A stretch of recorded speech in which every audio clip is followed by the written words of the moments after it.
Hello, hello, lovely souls. It's Sonia here with Fresh Approach Fitness, a wellness company. Welcome to episode number 48. And this is part 6 of the fat loss series.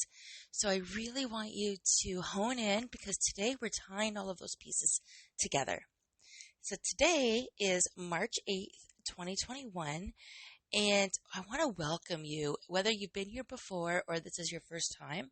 If this is your first time, I'd love to invite you to go back and listen to the other 5 episodes that have to do with fat loss. Normally, I speak to a variety of different topics, and even today when I go over the fat loss example, it's going to be about, going to be using a different example in my storyline when I go to get to that point. But the fact is, it's all interchangeable. You can intertwine it. It doesn't matter what it looks like. It doesn't matter what your goals are. Typically these goals that we talk about when we're in a position in life for change, we're looking at changing more than one part of our life. So we're going to get started due to timing.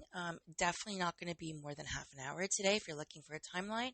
Probably a little bit before that. But what we're doing today is we're going to talk about starting where you're at and asking yourselves the right questions so you can check in with yourself often. Are you on track for growth?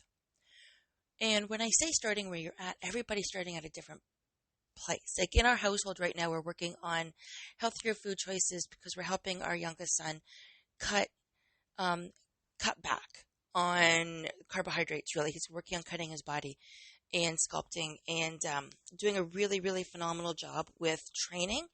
So the food is the new piece for him.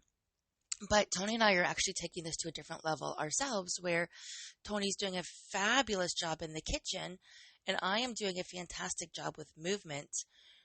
I get motivated by movement. He gets motivated by what he can control for food. Everybody is different, and that's why I'm sharing, where we're at with our journey.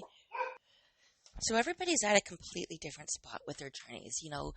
Even in a household, everybody's going to have different wants and dreams and desires. But at the very, very, very beginning, everybody starts somewhere. And that's the same with you. It doesn't matter if you're looking to lose fat, if you're looking to lose money, if you're not lose money. I was just seeing if you're paying attention. If you're looking to lose debt and increase your finances, if you're looking to elevate your finances at all, if you're looking to change the way your body is compositioned, if you are looking at making some changes to your relationships, it definitely starts with where you're at. And that's what I would like to encourage you to stop and think about today, because your journey is going to be completely different than anybody else's journey. And for the first 5 parts, we talked about hormones and fat loss. We talked about mindset and fat loss. We talked about carbs and fat loss and when to have those carbs for optimal fat loss. We actually did another full episode on mindfulness, which was completely different than mindset. So I definitely encourage you to listen to both. So those are the 5: hormones, mindset, mapping your goals. I don't know if I said that the first time. Carbs and fat loss, mindfulness. And today is all about starting where you are and asking yourself the right questions. When you lean in to ask yourself the right questions, you are checking in with yourself. So we're going to get started at the very beginning. And when I say the very beginning, most people come to me looking to reshape something in their lives, typically to reshape their bodies from the inside out. And that starts with their mindset. That starts with having an end goal in mind, whatever that might be. And in this particular case, we're talking about, likely losing fat, changing the composition of their body, changing their energy. And I'd like to encourage you to think about what it is that you want to make a difference on right now in your body. For the most part, what is it in your body that you are looking for some major shifts or in your goals? And I know this is part 6 of a 6-part series, and it's mainly to do with fat loss. But today's episode, I'm actually going to be using a slightly different example just to help bring the point home of what I'm trying to talk about when it comes to asking yourself the right questions. So many people are stuck. They're stuck on a problem that you can't seem to solve. Most of us are stuck with not knowing where to start, right? Or we think what we've done in the past will work because it was successful in the past. But if it was that successful, my friends, you wouldn't be here listening to this today.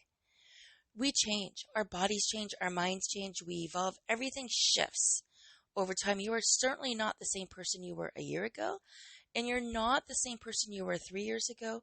You're definitely not the same person you were 10 years ago. If you were, those are separate conversations. Tripping over my tongue. Those are separate conversations altogether. And the reason why I say that is because we're meant to evolve and we're meant to grow. Our bodies shift over these years. Our minds learn a lot more. Everything changes. So if you find that you're stuck on a problem that you can't seem to solve and you're banging your head against the wall, coming up with solution after solution, trying to desperately figuring out what's holding you back, I'm sure you've all been there. I can't be the only one who's ever been there, frustrated, knowing there's got to be a different way to do this, to get this end result I'm looking for. But every single thing I've tried isn't working. That's because every single thing I've tried was a solution to my past self. I need a different solution to solve a different problem, right? Having an accountability partner to help keep you on track or to help you ask yourself the right questions is going to make a boatload of difference. It really is. So when you're in that position, when you don't know what's holding you back, you just know that you're stuck. You know what you want, what your heart desires for, what you're working towards, but something isn't working. Solution after solution, it's not working, and you're desperately trying to just figure it out. That's a good time to pause and to ask yourself the right questions. Because whatever's keeping you stuck isn't the problem itself. It's your approach to solving it. Instead of focusing on the solution, you're defending your behavior or making a case for your problem and why it's real and why it's okay. Your top priority is being right, not getting it right. That's human nature. When it comes to being in a confrontation with your loved one, is it better to be happy or to be right? Is it better to prove a point or is it better to make peace? We typically, our priority, it's human nature, is to be right, not by getting it right. So there's no judgment. I've done this. In fact, we all have.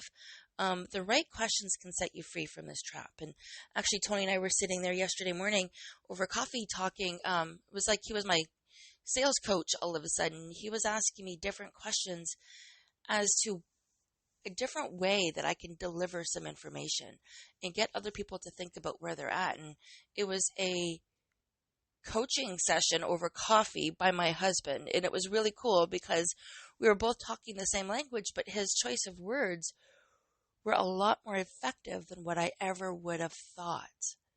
And I was really open to it. And I'm sharing this is because we can pick up information that we can use in our day-to-day lives anywhere.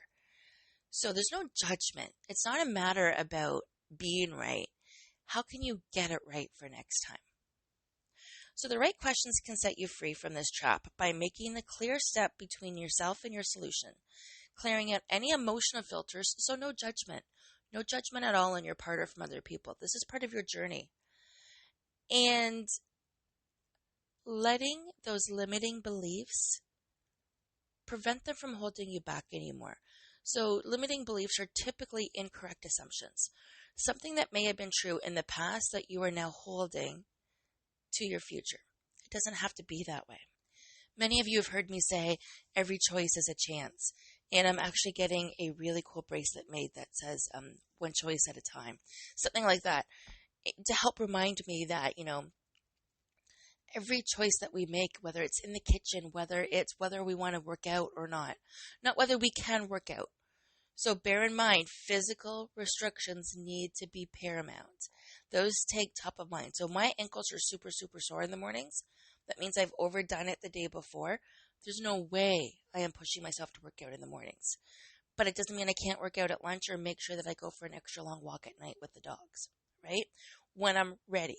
So physical restrictions are paramount first. But what I'm saying with this is ask yourself the right questions, because if your questions don't lead to improved actions, you're not taking action. So you want to be asking yourself the right action or the right questions so you can take action. And again, taking action is, what does it look like to you? Start where you're at, not where I'm at, not where my husband's at, not where your son's at, not where your husband's at. Where are you on this journey right now? Are you so overwhelmed that you don't even know where to start? Every choice is a chance. Start there. I have a whole workout plan set out for this week of what I want to do when, because I like the way I feel when I work out. First thing Monday morning, I woke up and I could barely shuffle my feet to move to go to the bathroom. And this isn't meant to be a sad story. You all know I've got Achilles problem. I overworked them and did too many races and taught too many classes, and now I could barely move some days. But I did a 3-kilometer walk yesterday with my daughter, my grandson, and my friends, and it wasn't easy. It was worth it. I knew I would be in pain a little bit, but it doesn't mean I can't go later today. So although I had a schedule planned out, missing one day does not mean missing the week. Realigning for my health and for my wellness and to move forward, you have to respect where you're at in the moment. So start where you are. There's no way I can run again anytime soon, but it does not mean I can't have a fantastic workout outside regularly. So definitely, and I wanted to pause for a second and let that sit in, because definitely start where you're at, where your journey has brought you to date. It might not be the same as where it was in the past. And that's one of the things I like to coach my clients on is most people say they want to be a certain size, shape, have the agility and the ambition of what they've had in the past. What you had in the past is no longer a part of your future. You need to have a different motivation as to why your future self wants this. What does it bring to the table for your future self? What will it give your future life? Because whatever it brought you in the past is no longer. So when you're making choices, when you're making decisions, ask yourself the right questions. If your questions don't lead to improved actions, you aren't asking the right questions. You should always be propelling forward or failing forward. Either way, forward is the way we're going, not backwards. So, to help you with this, I'm going to share a story from my life that demonstrates the power of better questions. Then offer a couple of powerful strategies for finding the right answers. So I say it's my life, but it's actually to do with a coaching call that I've done, and I'm not going to name names or say who it is, but this was I'm going to be using a financial type analogy today. And I was asking for a group of people to share a problem in the form of a question to kick off this little experiment. And the client came back to me and said, how do I balance getting out of debt and enjoying my life? So as I mentioned, today's episode, this one is going to be a little bit more about finance, but I want you to listen anyways, because you can replace that. How do I balance getting out of debt and enjoying my life? How do I balance weight loss and enjoying my life? Right? It's very much the same. It runs parallel, and that's why I wanted to use today's example. To be honest, the question originally flooded me. Years earlier, when I was working with this client, we'd agreed to stop talking to each other about money, given different approaches to finances, one being savers, sometimes people being spenders, and these conversations never ended well with this particular client in the past. So there was a mutual decision to cut them off, because sometimes you don't see eye to eye on everything, right? You just make an agreement to cut things off. So after a few initial questions, we're getting right to the point of it, and it boils down to her spending habits in this case. Can you spend less money? I asked. The client paused for a moment and said, what if I don't want to spend less money? Think about that. That is a very, very truthful answer. Again, put this into perspective of fat and food. What if I don't want to eat less food? Okay? I really admired her honesty, and Used it for my next round of questions to help her further explore that. Are you really enjoying your life with the financial stress you have right now? Is it the way you want things to be? It seems like you don't want to spend less because you associate spending more with enjoying your life more. But are you really enjoying your life right now? Is it possible that spending less would actually allow you to enjoy your life more? My client sat quietly.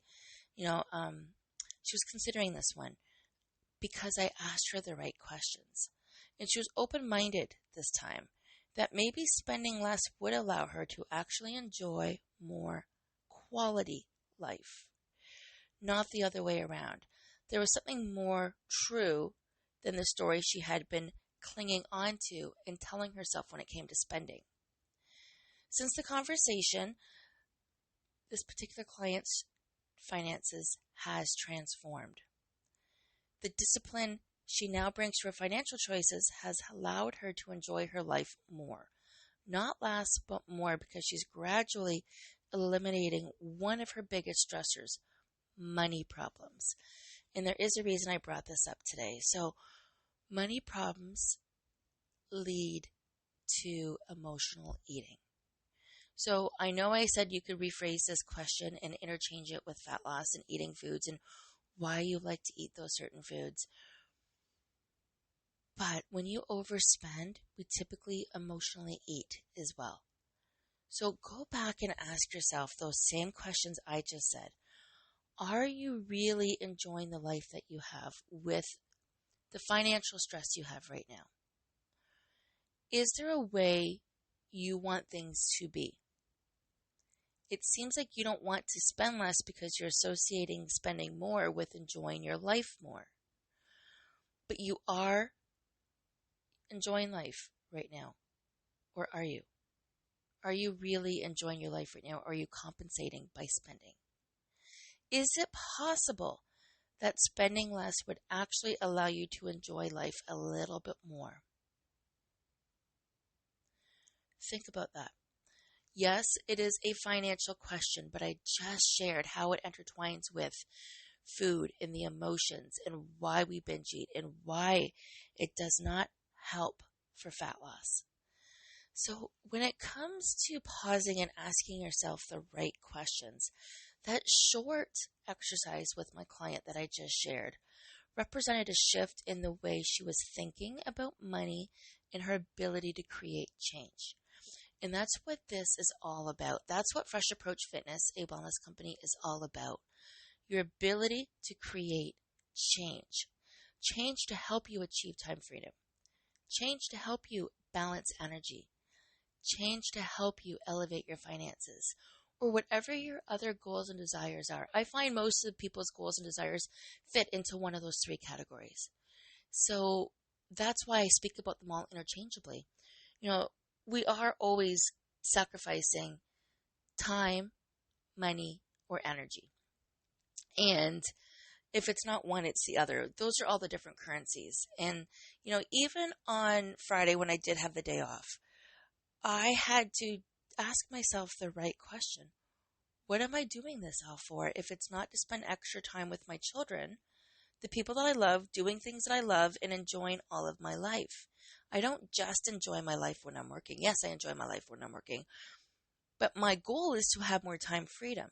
How am I going to have more time freedom if I'm choosing to spend a day off working? I shifted my day. I very quickly shifted my priorities and spent time with my daughter and my grandson. Not as much time as what I ended up doing on Sunday. However, I still had other commitments on Friday. But I did work on Saturday. So I just had to check in and ask myself the right questions. And that's why this is super important to tie it all in together.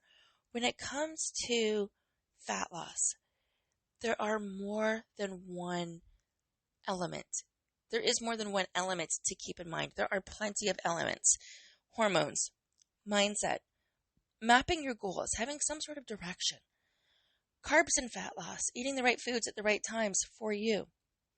Mindfulness, and starting where you're at, and then asking yourself the right questions. So when it comes to asking yourself the right questions, it can lead to think differently. And that's what it should be all about. As I mentioned with this client, it represented a shift in the way she was willing to think about money and her ability to create change.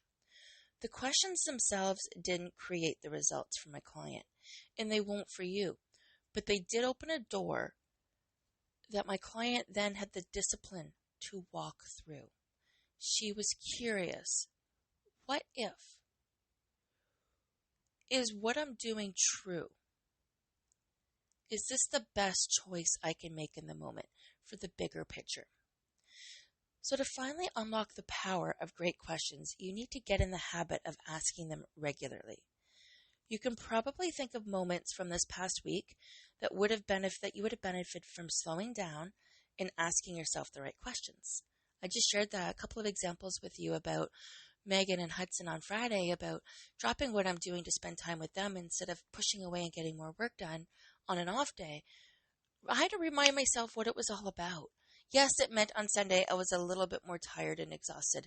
And my day Sunday, because I did end up working Saturday, the company I work for, we work one Saturday a month, but I took over a shift, so I ended up working 2 Saturdays, and that's completely fine. I volunteered. I didn't mind doing it, and it just means adjusting to a new schedule a little bit. And the family time that we got together on Sunday, there's already some commitments I do on Sundays. I get outside for a longer walk with the dogs and my friends and get that social time in because I do work from home, do almost everything from home.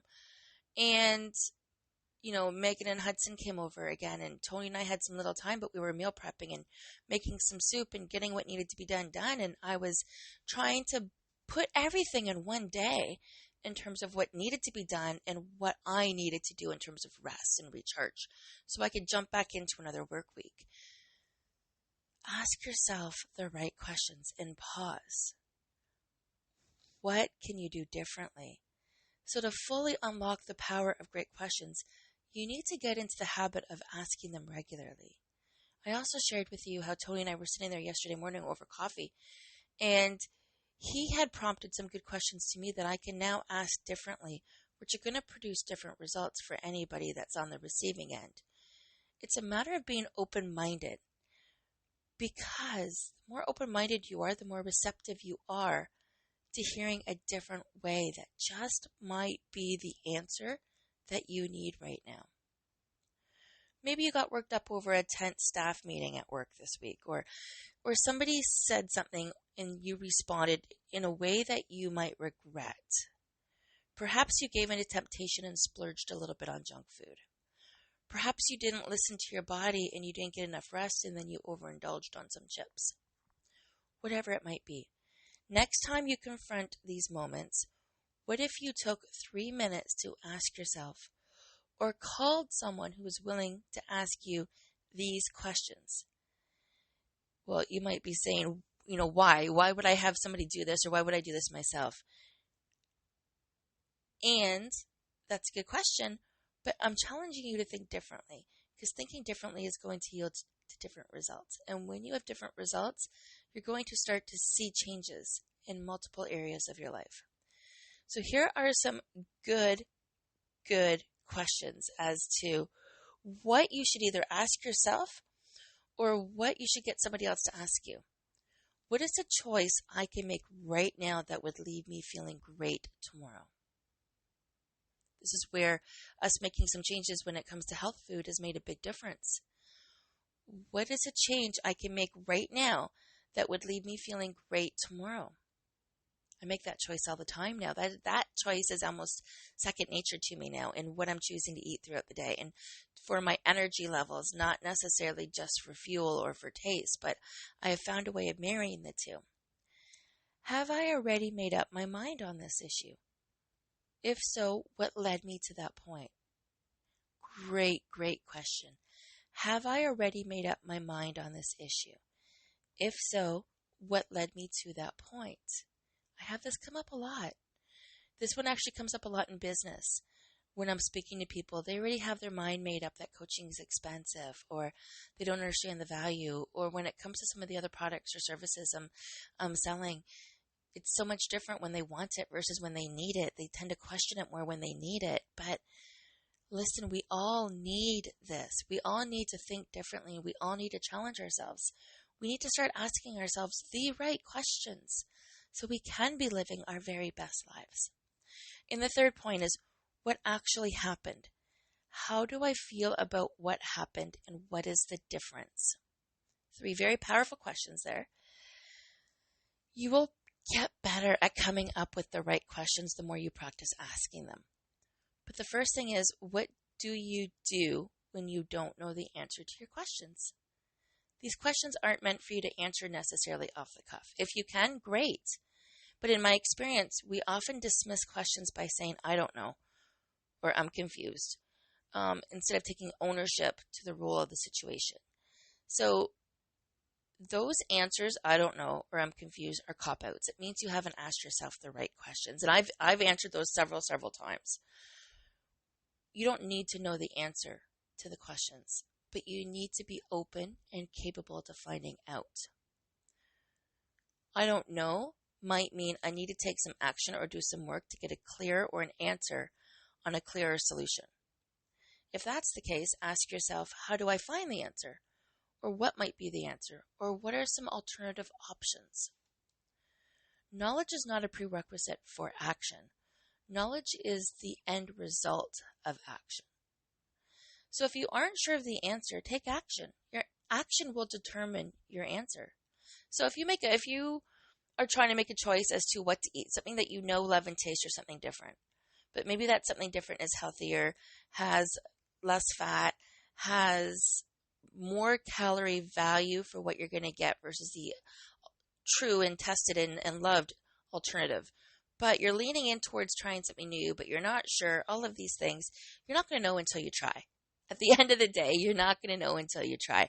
And maybe you try it and you have boundless energy because it's filled with macronutrients and you don't need as much of it. And that's what we've actually been experiencing last week. As we've been making different food choices, there's been very, very, very low carb choices for dinner. And they're definitely not the starchy carbs. So it's the non-starchy carbs that we've been eating, like cabbage at night and cauliflower rice at night. Completely, last night was sweet potatoes and potatoes mixed up into French fries that we made. Really different options from the standard favorites. And we already know what the standard favorites taste like, but what if these work too? And I didn't try the hot beef sandwich because I'm not big on gravy. I'm not big on ground beef and then the bread together. I just didn't think it was going to be a smart combination for me. So I opted out and I made this amazing carrot, ginger, coconut milk soup that I made. I made that, but I had some of the fries that Tony made. Delicious and healthy. And I had some energy from it. And that's what happens when you lean into something different. So you're not looking for the answers. You're looking for the knowledge that comes from the action of trying something different or from thinking different. So take action. Do something. You'll learn from what it is that you try. Stop holding yourself back from action because you're waiting for answers. Create the answers. Go through, explore the difference, and create the answers. When it comes to all of these 6 different episodes that we're putting together, when I say start where you're at, go back and revisit episode 1 of the 6-part series. Visit episode 2. Remap your goals based on what you've learned. Episode 3. Revisit carbs and fat loss, the ideal time to eat them, the quantity, how much, and when. Go back to mindfulness, which is the episode right before this one. Tie it all in. Find out what action you need to take to get your answers. Stop holding yourself back from action because you're waiting for the answers. Create the answers. Whether they're the right answers or the wrong answers, you're not going to know until you do something about it. They are waiting for you on the other side of action. Intelligent action is what I want to say here. Don't wait to think up a solution. And most of us do. We wait for the right time, or we wait for the right amount of money, or we wait for the perfect reason before we get started on our journey. Don't wait until you think of up a solution or the timing is right. Start where you're at today. I know I promised it was going to be less than half an hour. We're getting close, so we're not going to be less than half an hour. But your solutions are in your progress and your attention. You'll always learn more from your action than you thought you would. I definitely want to end this here. Think about what this does for you. Don't wait to think of a solution. Create it. Travel to it. Your solutions are in your progress and your attention. You'll always learn more from action than you thought. I definitely want to thank you for leaning into the 6-part series. I think it's fantastic how, there's more than one different solution to fat loss. And that's where I want your biggest takeaway to be, is there is more than one different solution. Definitely here to help support you on your journey wherever you're at, meet you where you're at, and I welcome a conversation. AskSonia.ca, whatever it might be to you. Okay, my friends, I'm off to have an amazing day at work, and I wish the same with you. Make it a good one, and we will touch base soon. You know how to reach me by now. If not, Sonia at freshapproachfitness.ca, or go to asksonia.ca. It's SONYA. And we will talk soon, my friends.